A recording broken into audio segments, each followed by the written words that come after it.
మంత్రి టీజీ భరత్ సంచలన వ్యాఖ్యలు ఇప్పుడు వైరల్ అవుతున్నాయి. మా జోలికి ఎవరూ రావద్దు.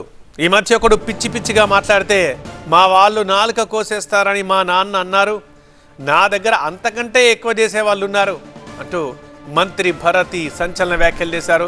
మరి ఎవరి టార్గెట్గా ఈ వ్యాఖ్యలు చేశారన్న దానిపై ఇప్పుడు జోరుగా చర్చ జరుగుతోంది.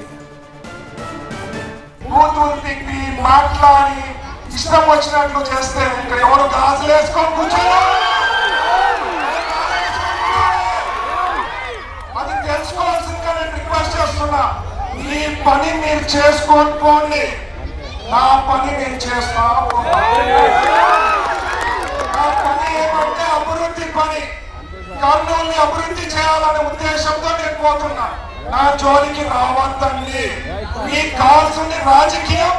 ఓన్లీ 29 ఎలక్షన్ల ముందు 3 నెలల ముందు మాట్లాడండి, చేయండి.